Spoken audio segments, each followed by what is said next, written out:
యశోద దగ్గరికి పద్మావతి వస్తూ ఉంటుంది. ఇంతలో అక్కడ ఉన్న యశోధర్ అయితే ఒక రింగ్ తీసి పద్మావతి ఇది తీసుకో అని చెప్పేసి అయితే అంటూ ఉంటాడు. ఆ మాటలు వినగానే అక్కడ ఉన్న పద్మావతి అయితే ఒక్కసారిగా షాక్ అయిపోయి అలా చూస్తూ ఉండిపోతుంది. ఇంతలో అక్కడ ఉన్న యశోధర్ అయితే పద్మావతి ఇది నీకోసమే తీసుకో అని చెప్పేసి అయితే అంటూ ఉంటాడు. ఆ మాటలు వినగానే అక్కడ ఉన్న పద్మావతి అయితే వద్దు సార్ నాకొద్దు అని చెప్పేసి అయితే అంటూ ఉంటుంది.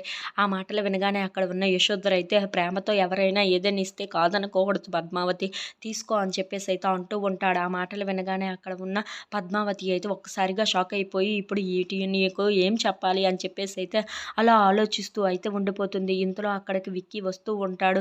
సార్ సార్ సార్ అని చెప్పేసి అయితే కంగారుగా అక్కడికి వచ్చేస్తూ ఉంటాడు. ఇంతలో అది చూసిన యశోధర్ అయితే ఏంటి ఏంటి విక్కీ అని చెప్పేసి అయితే అడుగుతూ ఉంటాడు. సార్ నేను విన్నది నిజమేనా అని చెప్పేసి అయితే అడుగుతూ ఉంటాడు. ఏంటి విక్కీ నువ్వేం మాట్లాడుతున్నావు అని చెప్పేసి అయితే అంటూ ఉంటాడు. ఆ మాటలు వినగానే అక్కడ ఉన్న విక్కీ అయితే సార్ మీరు మనిషి కాదు సార్ అని చెప్పేసి అయితే అంటూ ఉంటాడు. ఏంటి విక్కీ ఏమంటున్నావు నువ్వు అని చెప్పేసి అయితే అంటూ ఉంటాడు. అవును సార్ మీరు మనిషి కాదు దేవుడంటే దేవుడే అని చెప్పేసి అయితే యశోధర్ని పొగుడుతూ ఉంటాడు. ఆ మాటలు వినగానే అక్కడ ఉన్న యశోధర్ అయితే విక్కీ నువ్వేం మాట్లాడుతున్నావో క్లియర్గా నాకు చెప్తే నాకు అర్థమవుతుంది కదా అని చెప్పేసి అయితే అంటూ ఉంటాడు.